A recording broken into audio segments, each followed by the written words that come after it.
Hello, this is Hilary Robertson. Welcome to the latest episode of Harmonious World. I'm delighted to be joined this time by Sacha Puttnam. You can't talk about Sacha without mentioning his father, David Puttnam, who has produced some of the most iconic films that have won 10 Oscars and 25 BAFTAs. Sacha's own biography is really quite extraordinary. Obviously, he grew up around film and music because many of the films like Memphis Belle and Chariots of Fire, Midnight Express, the music is a significant part of the film. Sacha has also written and arranged for and collaborated with numerous big names in the rock and pop world, including the absolutely extraordinary Marcella Detroit. Sacha studied at Berkeley in Boston and then also at Moscow's Tchaikovsky Conservatory. Spirit of Cinema is Sacha's musical tributes to the iconic film scores that he grew up around. Sacha has also been busy working on his podcast, Spirit of Cinema, which is really interesting, shows a real insight into all of these tracks and Sacha's own creativity as a musician. So I hope you enjoy listening to our conversation. Hi. Hi, lovely Hilary. So sorry about my lovely dad. And actually, Amanda just said to me, Lord Puttnam can't make it. And actually I went, do you know what? Part of me is a little bit glad because I think I'd have been totally starstruck. Oh my God. Well, he's such a lovely man. And there's a couple of my friends here, they keep saying, why aren't you writing your own music? Why don't you? You know what? When he has been so great to me and always allowed me into, the inner sanctum of the film world. And I just learned to be quiet, really. The least I could do for him is honor his films. I think one of the sadnesses as we get older is, when we were in our pomp and these were the films that mattered so much. It's kind of interesting to watch it's quite sad to see that life moves on and you got the Fast and the Furious and all this kind of thing. But it's interesting. So I'm just going through, Hilary, the Killing Fields at the moment, just for my own notes. And what's amazing is it's exactly the same thing with the Khmer Rouge as we're watching right now. Isn't it? Exactly. It's so the story is Sidney Shamberg can't get Dith Pran out, even though Dith Pran saved his life and was a translator. They can't get him out. So that's what the movie's about. And it's interesting, isn't it? Just history repeats itself. And that's why we make movies. Yeah, absolutely. And actually, The Killing Fields is one of the earliest films that really moved me, that really, it really touched a nerve about why are people being treated like this? Yeah. And as you say, it's exactly what we're looking at now with these translators. There was a guy interviewed on the BBC this morning who was one of the translators who's been rescued and come across with his family, and he was in this shelter place sort of grabbing shoes for his kids and toys and things, and his English was better than most people that you see walking down the street, frankly. And you just think these guys, he obviously hadn't been doing it for 20 years because he was fairly young, but for 20 years we relied on those people to help us make some sense of what was going on in Afghanistan, and to abandon them because you're on holiday in Crete is just shocking, really. Well, the sadness is when it's a really serious situation next time, the kids will be, well, I don't want to do what happened to my dad, so I'm not going to do that. Right, absolutely. Trust takes so long to build up and so easy just to absolutely ruin it. Yeah. But you know what? We're in the middle of a pandemic. Everything has gone crazy. I've been looking at, actually, I was writing a piece of music today just because I saw this lovely footage and I wanted to do my own evacuation piece. to it. And what you're seeing is, it's incredible. All of the European Union, all of these, everyone's out there trying to help. They're all in masks, Hillary. They're all risking their lives. Even the pilots, it's huge logistical nightmare. And then you can actually see that they also have to now go through the luggage. You can imagine they let one bad apple on, and then with something. Yeah. So it's an absolute nightmare. It But really you know is. what? Sometimes the other thing as well, I think what I've learned, especially from my dad, really, is sometimes they're not bad. No one's a bad guy here. It's just things slip through the net. It's you think you're doing it for the right reason, and bang, then it goes completely wrong. Yeah.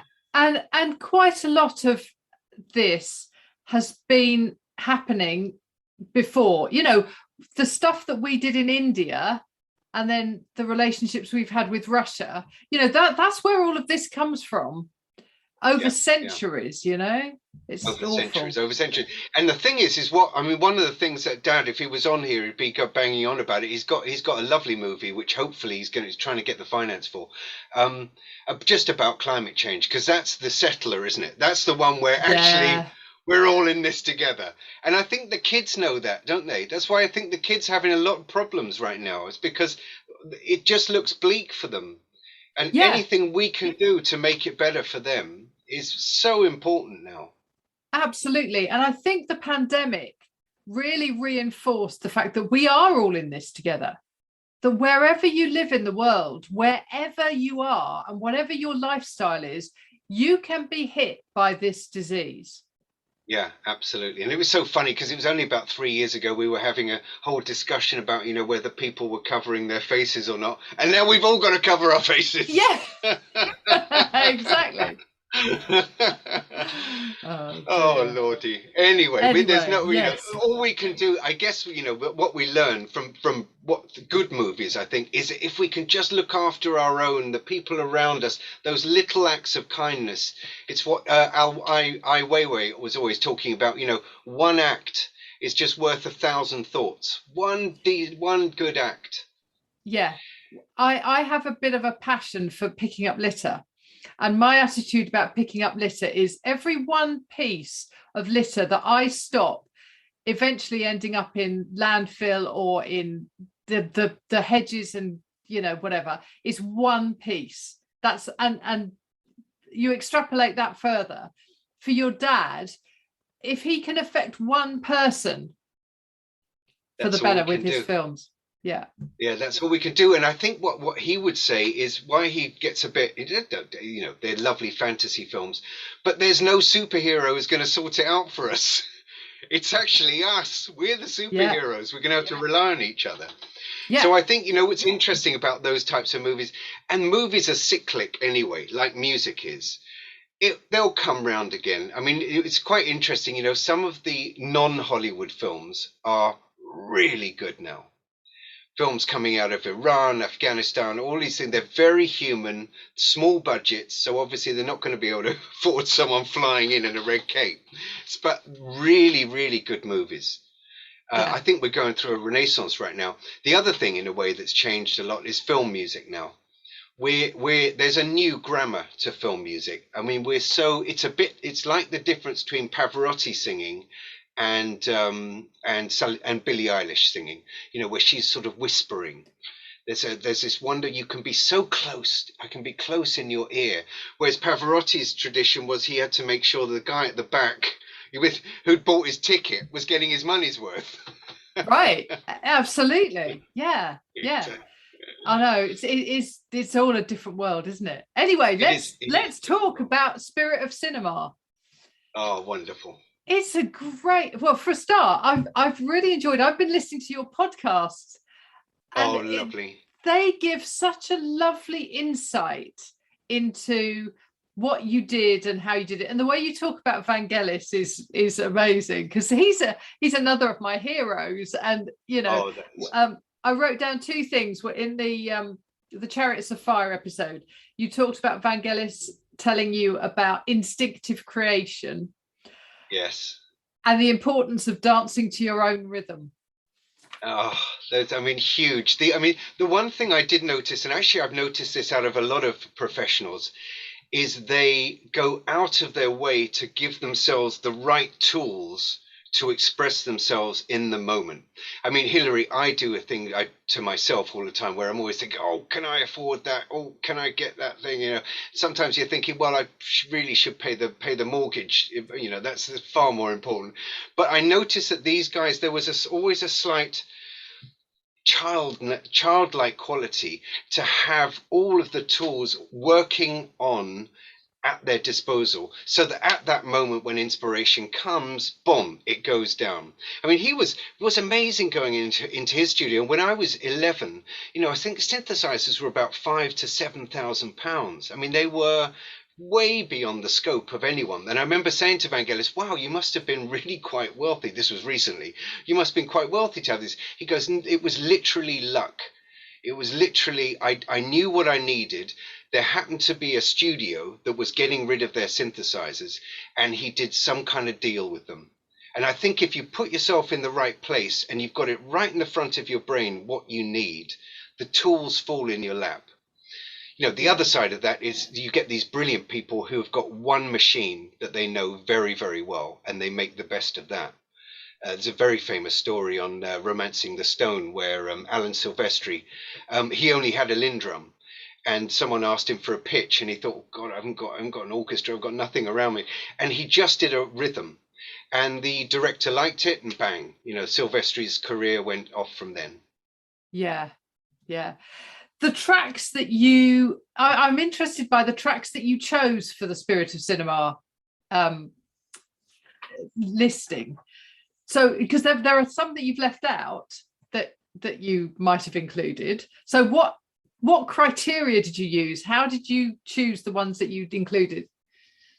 I think, you know, I think it was ones that would really have a definable melody. Yeah. I mean, if we imagine something like we were just talking about Killing Fields, you know, there are the evacuation scene in Killing Fields is wonderful. Do, do, do, do, do, do, do, do. Can't really do that with an orchestra, or those wonderful detuned gongs he uses. Whereas Boy's Burial has got that lovely dee dum dum dee da da da dum dum da da dee. You know, they're beautiful on the strings. It was actually he had an arranger on that, a guy called David Bedford, who brilliant guy who sadly we lost about 3 years ago. He also worked on the Mission and was instrumental in getting those boys' choirs to sound as native as possible. You know, they came in singing beautifully in tune, la la la da dee da. Forgive me, I'm not the singer, but putting them out of tune was a masterstroke, because suddenly when you see that against the picture, it makes all the difference. And that's where, you know, that's where I think where a film composer's you know, trade really comes in. Is sometimes you're not making something for the concert hall, you're making it for the screen, so it's got to fit. In a way, I was doing exactly the opposite sometimes, taking away what was like at the end. You know, there's that lovely moment in, forgive me, I'm just right in front of my piano, so dee da da, you know, where at the end, dee da dum da da dee da dum dum, we had something that sounded slightly Technicolor Dreamcoat. And what we did is we decided to go to the form minor, just to give it that pain, because in the concert hall, that's what will really work. Whereas on the screen, the four major worked absolutely beautifully. In the concert hall, not so much. So, you know, Mozart used to talk about this same thing. You're writing for your audience, and you're also writing for the venue. You're writing for, you know, if it's for 10 people, you're not shouting quite so loud. If you're playing to 1,000 people, you need to get the brass out, you know. Yeah. Right. And it's interesting what you said about melody, because the Chariots of Fire thing has been my earworm for the last 4 or 5 days. Oh, fantastic. I love it. Yeah. Oh, fantastic. I mean, it's just, it's wonderful. It's interesting with that because it's not a typical melody, because it so repeats itself. Yeah. But actually, I love it when Vangelis talks about, he's such an artist. I cannot praise him enough. He's almost like a sort of a mystic. I would say if he wasn't going to be a musician, he does paint as well. I would say he'd be like some kind of guru. He really understands life. And he talks about, the youth, the oxygen, the atmosphere of that opening scene. And I think he gets it with those synths. They're breathing, aren't they? There's so much. That's why it was actually quite difficult to bring it to the orchestra. And I think there's a touch of melancholy in the version I did. I tried to give it. There's obviously there's a moment where we really explode, but there's a slight more melancholy that somehow with Vangelis's version. We've got used to it. It's always hard to change from the original. It was interesting seeing, just trying to get the orchestra into that same frame of mind. The interesting thing is because you've suddenly got 50 human beings in front of you, they can actually do anything. If you give them the right direction, if they can think it, it comes out. Yeah. And obviously that's what happens. It sounds almost live. You could almost be there, and that's not often the case. Sometimes there's a barrier when you listen to recorded music. Absolutely. And do you mean on Vangelis's version or our version? No, I mean on yours, but I think that's probably true. There is a difference, because the Vangelis, it works beautifully on its own, but it definitely works best when it's with the film, whereas I think yours sits on its own, which is what you've just been talking about. Well, I think what the other thing that's slightly unfair with taking older tracks is technology was different back then. The equipment we have now, I can absolutely touch every part of your body. I can really bring out those double basses, can really come across. And I think that's probably why, when you've got Karajan and Bernstein recording all the Beethoven, and then suddenly a decade later it will be Kleiber. You can understand why people do that. Is because the technology has just got so much better. And those studio engineers are absolutely artists themselves. They are so much the film. We always sort of hail the film composer. It is a team. It's so much the team, the players, the whole thing. John Williams, I've sat on a session with him before, and each section, the brass, the winds, they all have their own orchestrators sitting there. So when you can, this is the whole thing with big budget. When you can afford that group, that team, you're going to get extraordinary results. I mean, we see that we did now just with the Olympics, don't we? I mean, the extraordinary cycling team. It's great that Kate wins her thing, but there's a whole backroom of people making that happen. Yeah, absolutely. Did you know, by the way, that you've worked with Quincy Jones, right? I have indeed. Yeah. Yes, that was scary. Yeah. So I've always been fascinated by Quincy Jones. I loved obviously the stuff he did like way back with Frank Sinatra, and through my life, his music has really touched me. And I was able to go to an event that he was at in London, about 7 or 8 years ago, and sat sort of 2 feet away from him, and just being in the presence of him. He's such a generous man. He's such a friendly, lovely man. But and when I was looking, when I decided I would do a podcast, I was looking for a name for it, and I found this quote from Quincy Jones, which is, I'm paraphrasing, but basically, if we all share a little bit of what we're good at, it would be a much more harmonious world. So that's why it's Harmonious World. And he is such an inspiration in everything he does, isn't he? It really is. And I think you've touched on something there, Hilary. It's really true. Sometimes being relaxed allows other people to shine. And he does that beautifully. Having said that, there's some conductors I really love, and they are fierce. They are fierce to the orchestra. And they get results as well. But Quincy, I think sometimes being a producer, being a studio man, you really want people to be in there. Athletes say the same thing. When you're in your zone, don't shake someone out of their zone. You can be annoyed if someone's, not playing well, and there's 80 people waiting for that person to stop hitting a bum note. But Yeah. but generally, you'd find that the greatest professionals are pretty relaxed, really. Well, they've got self-confidence, haven't they? They're Yeah. confident in themselves. Well, yeah. I mean, he has nothing to prove, does he? It really, absolutely. But one of the things that film composing shows you is it's all about the preparation. You can't go in there with £100,000 at stake with the recording session with anything that hasn't, been triple checked. Otherwise, you have a financial egg on your face. That's one of the skills of film scoring as well, and directing, is knowing there's this amount of money being spent, nothing can go wrong. Right. My sister actually works in costumes, and it was interesting when the COVID thing suddenly happened, because straight away, when they have the stars come over, she was on a Tom Cruise movie, a couple of other things. She's on Napoleon right now. They can't afford, no one could afford to suddenly be sneezing anywhere near the star who's costing 100 grand a day. And Right. so, those kind of conversations like, have you done your test? I mean, you're not even coming in the building unless you've been tested. No. I'm interested. I read your biography, and you worked with Marcella Detroit. I did. She's what a great singer. Oh, What a really, really amazing. great singer. Yeah. Unfortunately, some of the songs we've written have never really been taken up, but we had one called "I Wish You Love," which I'll send you, where she shines. I mean, she has such a love. She also, she wasn't so easy to work with. She'd do everything sort of first or second take. And then she'd just stick on the harmonies just for the sake of it, rather than kind of bringing in a whole backing band. She'd do all her harmonies herself.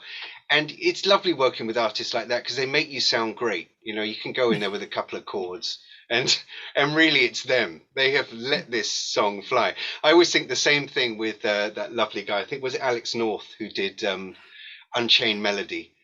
And it's kind of your usual chopsticks kind of behind it, but as soon as you get the Righteous Brothers on it, suddenly bang, there you go.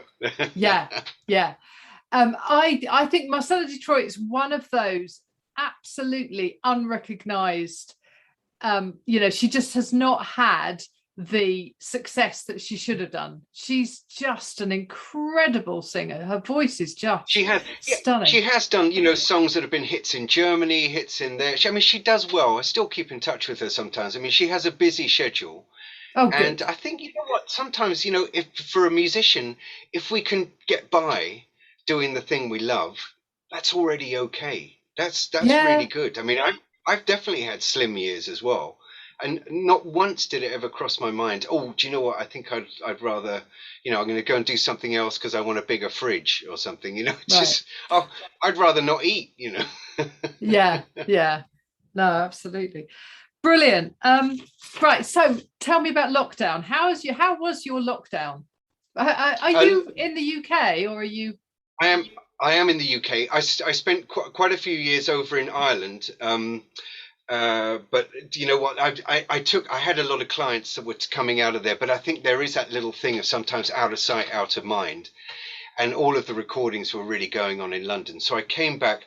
Lockdown has been really, really good. I do quite a few things with music. I even love teaching. I know I'm not really supposed to say that, but I love it. I've got some really great students.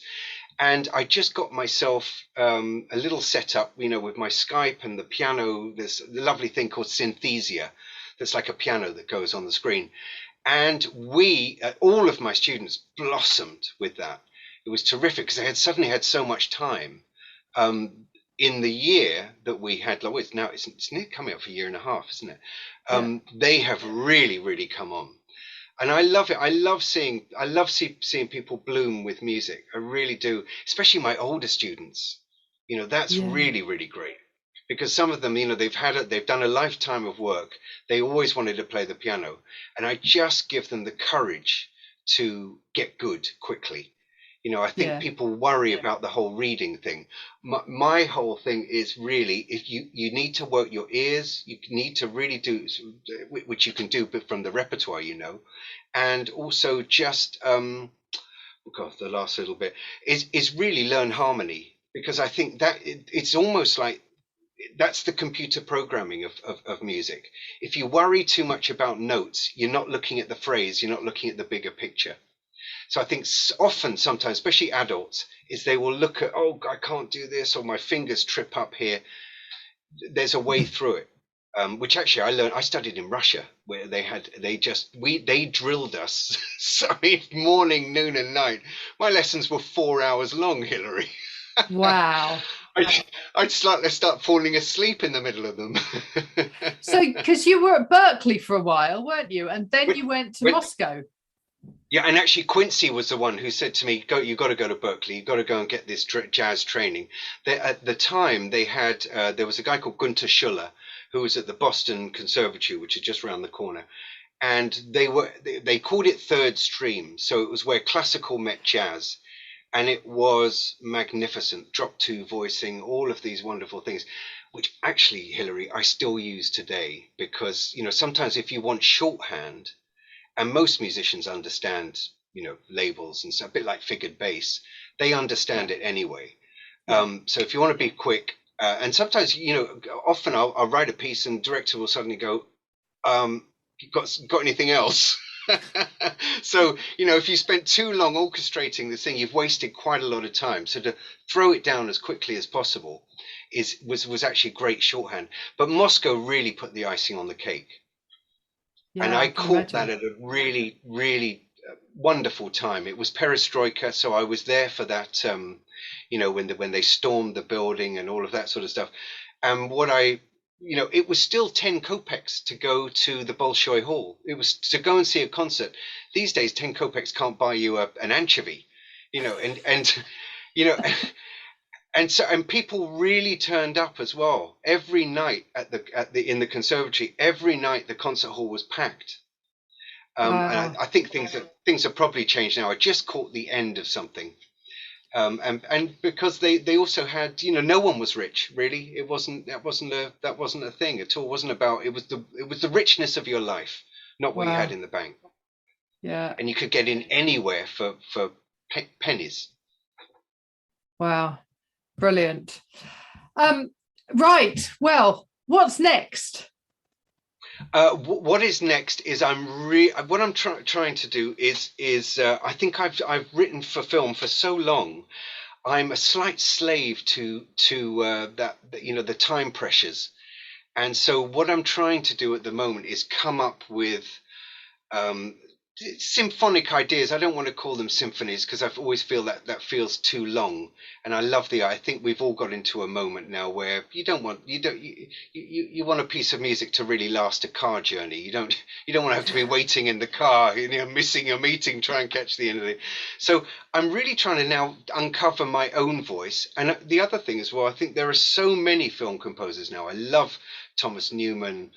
There's so many great people coming through. What I need to do now is I'm just going to define my own voice. So I think this was lovely to honor my dad, who I absolutely adore. He's just given me the greatest experiences growing up. But now I think I've got to actually, I've got to, what all artists do. I have to just chuck it all away, start again, really look at the foundations and get simple. Hilary, that's what I think. I think the future is simple, because brevity means that you've thought about it and you're not wasting anyone's time. No fat at all. Just absolutely go straight for the heart. Brilliant. That's fantastic, Sacha. Thank you so much. Well, Hilary, thank you. Oh, it's been brilliant talking to you. It's been so good. And for anyone listening or wanting to see to get the album, we're on Spotify, Apple Music.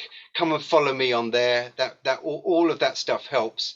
I have printed up a few, so if anyone writes into your show and wants a CD, I'm sure I can get you some and they can send them out. Fantastic. But really, the best things, and then hopefully we'll do a couple of concerts. I think I've got one coming up in Lucca and a few other bits and pieces, which I'd love to do with my dad, really. Oh, He's the brilliant. star of that show, really. Oh, that would be amazing. So I'll look out for that, because I really love to come to something like that. Great. Well, he does a lovely thing where he talks about all of the pieces and how they came about. And I love that in concerts anyway. There was a lovely prom about 2-3 days ago. I think they're called the Manchester Collective. And the lead guy was coming out talking about the piece before they played it. I love it. You know, some people don't really like that. I love that. Oh, okay. Here's a composer I've never heard of.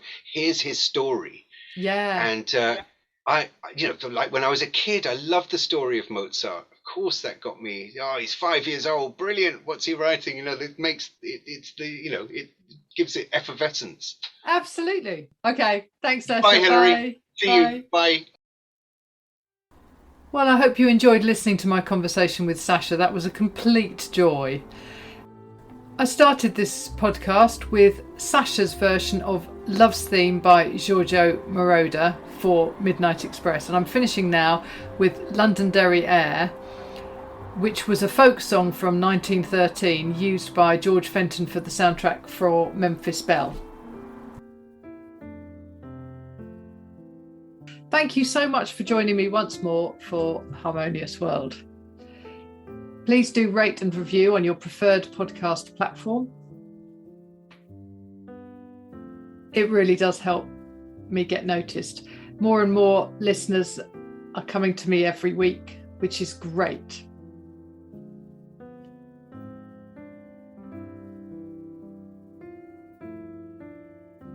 You can find out more about Sacha and his work by clicking on the link in the show notes, and you'll also find my social media there. So please do follow me, connect with me, tell me what you like about the podcast.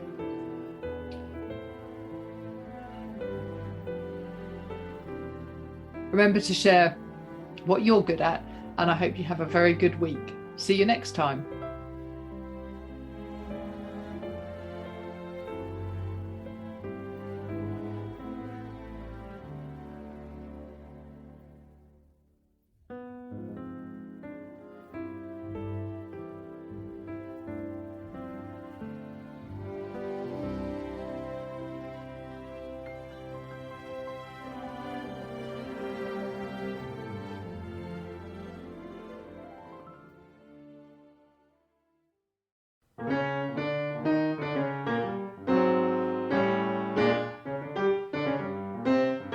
Thank you for listening to the latest episode of Harmonious World. My name is Hilary Seabrook, and it's a great delight to bring this series of discussions with musicians and composers and writers and all sorts of people to you. Obviously, there's no point in having a podcast if people aren't listening, and I'm very grateful to my listeners for doing so. Thanks also to Joe English for composing and performing this new theme tune. So wherever you get your podcast, you can leave a review. You can share this with your friends and family, either as a link or on social media and that sort of thing. I'd be really grateful for that. Don't forget that you can subscribe now. There's a link wherever you get your podcasts. So have a great week, and please remember why I started this, which is just to try and make the world a little more harmonious. Thanks for listening to Harmonious World.